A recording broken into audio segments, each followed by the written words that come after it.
আসসালামু আলাইকুম প্রিয় শিক্ষার্থীরা, আজকে তোমাদের সাথে আমি আলোচনা করব নিউটনের গতির সূত্রগুলো নিয়ে ইনশাআল্লাহ। আজকের এই ভিডিওতে তোমরা দেখতে পাচ্ছ তোমাদের ফিজিক্স 1 এর অধ্যায় নাম্বার 5 এর একটা সংক্ষিপ্ত প্রশ্ন হচ্ছে এই প্রশ্নটি, নিউটনের গতির সূত্র। নিউটনের গতির তিনটা সূত্র, আমরা প্রথম সূত্রটা লিখে ফেলি চলো, এবং লিখতে লিখতে আমরা বোঝানোর চেষ্টা করব তোমাদেরকে। নিউটনের গতির প্রথম সূত্রটা, এটাকে আমরা বলি জড়তার সূত্র। এই সূত্রে নিউটন মূলত হচ্ছে উনি জড় কাঠামোকে ডিফাইন করছে, জড় কাঠামো বা ইনার্শিয়াল ফ্রেমকে ডিফাইন করেছে। সো এই সূত্র বলে যদি বাহ্যিক কোনো বল না থাকে, বাহ্যিক বল না থাকলে, বাহ্যিক বল কোনো বস্তুর উপর যদি কোনো বাহ্যিক বল না থাকলে কোনো বস্তু তার জড়তা চেঞ্জ করে না। সোজা কথা, বস্তুটি যদি স্থির থাকে তাহলে সেই বস্তুটি স্থিরই থাকবে, যদি সে গতিশীল থাকে তাহলে সে বস্তুটি গতিশীলই থাকবে, একই বেগে চলতে থাকবে সে। তো বলতেছে বাহ্যিক বল না থাকলে কোনো বস্তু তার তার গতির প্রকৃতি পরিবর্তন করে না, তার গতির প্রকৃতি পরিবর্তন করে না। ঠিক আছে, এটা হচ্ছে তোমার নিউটনের ফার্স্ট ল। এই কথাটাকে তুমি অন্যভাবে লিখতে পারো যে বাহ্যিক বল যদি না থাকে তাহলে কোনো বস্তু যদি স্থির অবস্থায় থাকে তাহলে সে স্থির অবস্থায় থাকবে। ধরো এটা একটা বস্তু, এটা একটা গাড়ি, লেটসে এই গাড়িটা স্থির অবস্থায় আছে। যদি আমি বাহ্যিক কোনো বল না দিই, বাহির থেকে কোনো বল না দিই, তাহলে এই গাড়িটা সে স্থিরই থাকবে। আর যদি সে একটা বেগে গতিশীল থাকে তাহলে সে এই ইউ বেগেই সে গতিশীল থাকবে। এটা হচ্ছে নিউটনের ফার্স্ট ল, যেখানে হচ্ছে জড় প্রসঙ্গ কাঠামোকে নিউটন ডিফাইন করছে, বা উনি বলছে জড় প্রসঙ্গ কাঠামো হচ্ছে সেই কাঠামো যে কাঠামোতে বাহ্যিক বল হচ্ছে শূন্য। ওকে, সো এরপরে আমরা চলে যাবো হচ্ছে দ্বিতীয় ল। সেজন্য আমি এই চিত্রটা মুছে ফেলি। নিউটনের যে সেকেন্ড ল, সেই লটা তোমার বলকে ডিফাইন করে। যদি তুমি ফার্স্ট ল অ্যাকসেপ্ট করো তাহলে তুমি সেকেন্ড লতে যেতে পারবা। সেকেন্ড লতে তোমাকে বলেছে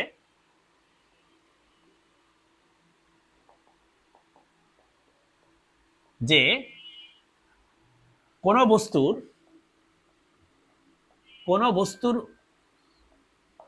উপর প্রযুক্ত মোট বল বা মোট প্রযুক্ত বল, এভাবে লিখি, কোনো বস্তুর উপর মোট প্রযুক্ত বল, যেটাকে আমরা বলি ইংলিশে নিট অ্যাপ্লাইড ফোর্স, মোট প্রযুক্ত বল তার ভরবেগের পরিবর্তনের সমানুপাতিক,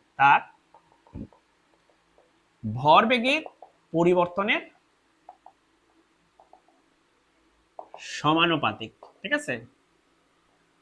অর্থাৎ এটাকে যদি তুমি গাণিতিক ভাবে লেখো তাহলে সামেশন অফ এফ, দেখো বস্তুর উপর যে মোট বল আছে সেই বল সমানুপাতিক হচ্ছে বস্তুর ভরবেগকে আমরা পি দিয়ে লিখি। ভরবেগ পি মানে হচ্ছে এম ইন্টু ভি। এম মানে হচ্ছে বস্তুর ভর, ভি মানে হচ্ছে বস্তুর বেগ। এই যে ভরবেগ, এটার কি পরিবর্তন হচ্ছে সময়ের সাথে সাথে, তার যে পরিবর্তন সেই পরিবর্তনের সমানুপাতিক। অর্থাৎ যত বেশি মানের বল হবে ভরবেগের পরিবর্তন তত বেশি হবে। বাহ্যিক এই যে বলটা, যে মোট বল, এটার মান যত, এই সামেশন দিয়ে আমরা বুঝাই মোট যতগুলা বল ওই বস্তুর উপর কাজ করতেছে সেটা। যতই এই বল কম হবে ততই তার ভরবেগের পরিবর্তন কম হবে। এটা হচ্ছে নিউটনের সেকেন্ড ল। তোমরা নিশ্চয়ই জানো নিউটনের সেকেন্ড ল এর আরো একটা রূপ আছে। সেই রূপটা হচ্ছে মূলত এখান থেকে আসে, আমরা একটু দেখাই। Summation of F equal to DP by সমানুপাতিক, তাই না? সেখান থেকে আমরা বলতে পারি যে summation of F equal to, একটা কনস্ট্যান্ট নিয়ে আসো। আমরা এমন ভাবে, মূলত নিউটন এমন ভাবে বলটাকে ডিফাইন করছে, যেহেতু এটা একটা ফান্ডামেন্টাল সূত্র, কারণ এই সূত্রটা অন্য কোনো কিছু থেকে আসে নাই, এটা একটা ফান্ডামেন্টাল সূত্র। সো নিউটন যে কোনো ভাবে এটাকে ডিফাইন করতে পারতো, সো সে এই কনস্ট্যান্টকে 1 ধরে নিছে।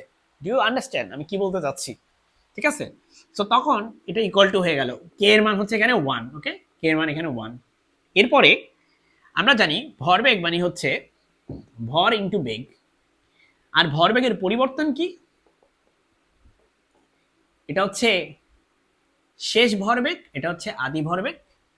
সময়ের সাথে সাথে পরিবর্তন যদি দেখো তাহলে নিচে আসবে হচ্ছে টাইম, নিচে আসবে টাইম। তো ভরবেগের পরিবর্তন যদি হিসাব করো তাহলে এরকম হবে। আর তোমরা জানো নিশ্চয়ই যে এখান থেকে আমরা যদি এম কে কমন নেই, এরকম লাইক এভাবে যদি কমন নেই এম কে, তাহলে এখানে থাকে ভি মাইনাস ইউ, আর নিচে থাকে হচ্ছে ডিটি। আমি এটা একটু রাফ করে বোঝাচ্ছি, মানে এটাকে লিটারালি ধরার কিছু নেই। হ্যাঁ, তো এখানে এখানে বেগের পরিবর্তন, লেটস সে আমরা অতি ক্ষুদ্র পরিবর্তন নিয়ে আলোচনা করতেছি, যেমন সময় অনেক ক্ষুদ্র, সময়ের পরিবর্তনটা অনেক ক্ষুদ্র, তার মানে বেগের পরিবর্তন অনেক ক্ষুদ্র। তার মানে আমি চাইলে এই জায়গাটা রিমুভ করে দিয়ে আমি এটা তোমাকে বলতে পারি যে আমার এখানে এই ডিপি বাই ডিটি মানে হচ্ছে এম ইন্টু এই যে বেগের পরিবর্তনটা অতি ক্ষুদ্র হবে কখন? যখন তোমার সময়ের পরিবর্তন অতি ক্ষুদ্র, তখন তোমার বেগের পরিবর্তনটা এই ভি মাইনাস ইউ এটাও অনেক ক্ষুদ্র একটা মান বোঝাবে। ঠিক আছে, অর্থাৎ অর্থাৎ এটাকে এটা লেখা যায়, আর আমরা সবাই জানি যে এই জিনিসটার মানে আর কিছুই না, এটা হচ্ছে ত্বরণ, তাই না? তো এখানে আমরা চাইলে এটাকে এখন রিপ্লেস করতে পারি, summation of F equal two হচ্ছে এম এ। আশা করি বুঝতে পেরেছো কিভাবে এটা আসছে। সো এখন আমরা চলে যাব হচ্ছে নিউটনের তৃতীয় সূত্রে। দেখো, প্রথম সূত্রে যদি ম্যাথমেটিক্যাল রূপ তোমরা লিখতে চাও আর কি, সেটা হচ্ছে অর্থাৎ সামেশন অফ এফ ইকুয়াল যদি 0 হয় তাহলে শেষ বেগ আর আদি বেগ হচ্ছে সমান। যদি শেষ আদি বেগ হয় 0 তাহলে তার বেগ শেষ বেগও 0, আদি বেগ যদি একটা থাকে নির্দিষ্ট তাহলে শেষ বেগও থাকবে। আর এটা হচ্ছে দ্বিতীয় সূত্রের গাণিতিক রূপ, এভাবেও লিখতে পারো, আমরা এভাবেও লিখতে পারি। এবার আমরা দেখব যে নিউটনের তৃতীয় সূত্র, যেটাকে আমরা দেখো বলা হয়ে থাকে যে যদি নিউটন এই সূত্রটা না দিত, তৃতীয় সূত্র না দিত, তাহলে হয়তো আগামী 100 বছর এই সূত্রটা কেউ দিতে পারতো না। ঠিক আছে, বাট এই সূত্রগুলো হয়তো কেউ না কেউ নিউটন না বললেও সামনের 10-15-20 বছরে কেউ না কেউ বলতো, ব্যাখ্যা করতো। এটা ধারণা করা হয় নিউটন যদি তৃতীয় সূত্র না দিত তাহলে আগামী নিউটনের পরবর্তী 100 বছরে হয়তো কেউ এটা দিতে পারতো না, 50 থেকে 100 বছরও। এই সূত্র হচ্ছে ক্রিয়া এবং প্রতিক্রিয়া রিলেটেড, ক্রিয়া প্রতিক্রিয়া রিলেটেড, অ্যাকশন রিয়াকশন রিলেটেড। এই জিনিসটা এতটা কনফিউজিং যে এটা নিয়ে আলাদা একটা ভিডিও করা উচিত, ইনশাল্লাহ আমরা কোনোদিন করব। ঠিক আছে, সো প্রত্যেক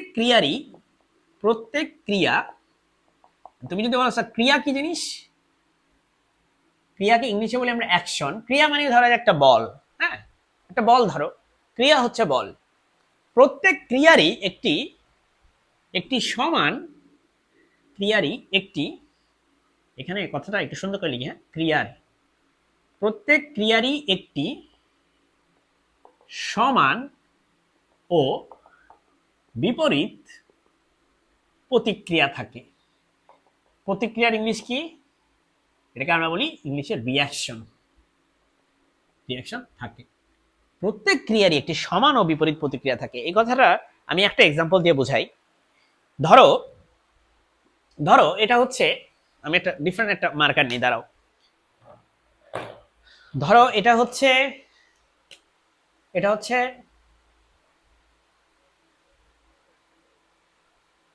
পৃথিবী, আর্থ, আর এখানে আমরা একটা ছোট্ট একটা বস্তু দেখতে পাচ্ছি যেটাকে আমরা বলবো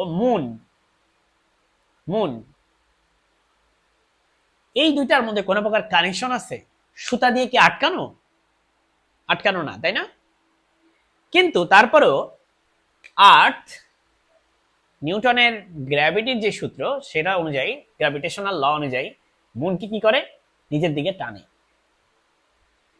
এটা হচ্ছে যদি ক্রিয়া, এটাকে যদি তুমি ক্রিয়া বলো তাহলে প্রতিক্রিয়া হচ্ছে মুন নিজেও আর্থকে নিজের দিকে টানে, এটা হচ্ছে প্রতিক্রিয়া। এই দুইটার মান সমান, এটাই নিউটনের থার্ড ল। এখন তুমি বলতে পারো যে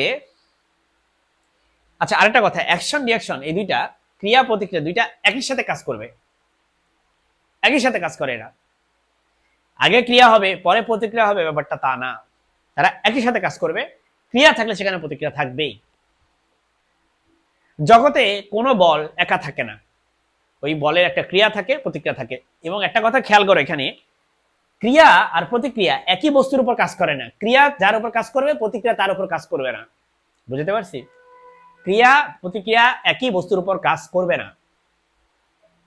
ওকে, উদাহরণস্বরূপ অনেকে মনে করো তোমরা যে এখানে একটা ধরো টেবিল আছে, এটার উপর একটা বক্স আছে, এই বক্সের একটা ওজন আছে, নিচের দিকে একটা ওজন আছে ডব্লিউ।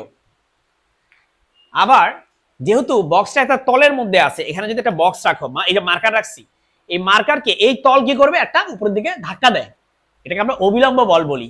উপরের দিকে একটা ধাক্কা দেয়, অবিলম্ব বল। অবিলম্ব বল বা নর্মাল ফোর্স ইংলিশে আমরা বলি। এটা হচ্ছে ওজন, ওজনও একটা বল, আর এটা হচ্ছে অবিলম্ব বল। আমি একটু লিখে দিই, অবিলম্ব বল। তোমরা বলো তো দেখি, এখানে কি ক্রিয়া প্রতিক্রিয়া আছে? অবশ্যই আছে, কিন্তু যারা মনে করে যে ক্রিয়া প্রতিক্রিয়া মানে হচ্ছে ওজন আর অবিলম্ব, ওজন যদি ক্রিয়া হয়, অবিলম্ব প্রতিক্রিয়া, এটা যদি মনে করো তুমি, তুমি ভুল ভাবতেছো। ওজন আর অবিলম্ব একটা প্রতিক্রিয়া নয়। আমি বুঝতে পারছি কেন? দেখো, এই যে বস্তুটা, এই বস্তুর উপরই, বস্তুরই ওজন, ওজন কিন্তু এই বস্তুরই, এই বলটা বস্তুর, আর অবিলম্ব এটাও কিন্তু এই বস্তুরই। আমি কি বললাম তোমাকে যে ক্রিয়া প্রতিক্রিয়া দুইটা ভিন্ন বস্তুর উপর কাজ করবে। এখানে দুইটাই কাজ করতেছে এই ব্লকের উপর, এই বস্তুর উপর। তাহলে এটা কিভাবে ক্রিয়া প্রতিক্রিয়া হয়? এখানে ক্রিয়া প্রতিক্রিয়া হচ্ছে এরকম যে এই ওজনটা নিচের দিকে কাজ করতেছে। এই ওজনটা কেন কাজ করে? কারণ এখানে পৃথিবী আছে, এখানে পৃথিবী আছে। পৃথিবী এই বস্তুকে তোমার নিচের দিকে টানতেছে, একই রকম ভাবে এই বস্তুটা পৃথিবীকে নিচের দিকে টানতেছে। এরা হচ্ছে ক্রিয়া প্রতিক্রিয়া বল। বুঝতে পারছি? আবার এই যে সারফেসটা আছে না, এই সারফেসটা টেবিলের যে সারফেসটা, এই সারফেসটা এটার উপর একটা বল দিচ্ছে। একই রকম ভাবে আমার এই ব্লকটা এই সারফেসের উপর একটা বল দিচ্ছে। এই দুইটা হচ্ছে ক্রিয়া প্রতিক্রিয়া। তাহলে যারা মিসকনসেপশন তৈরি হয় তোমার যদি, যে অবিলম্ব আর ওজন একজন একজনের ক্রিয়া প্রতিক্রিয়া বল, এটা যদি চিন্তা করো, এটা সঠিক না। আশা করি আজকে বুঝতে পেরেছো যে ক্রিয়া প্রতিক্রিয়া এখানে কারা। ঠিক আছে? তো এরকম নিউটনের 3টা সূত্র নিয়ে আমি হয়তো আরো আলোচনা করতে পারতাম, কিন্তু আজকের এই সংক্ষিপ্ত ভিডিও দেখে তুমি যদি পরীক্ষা ভাবে লেখো, ইনশাআল্লাহ ফুল মার্ক পাবা। আসসালামু আলাইকুম।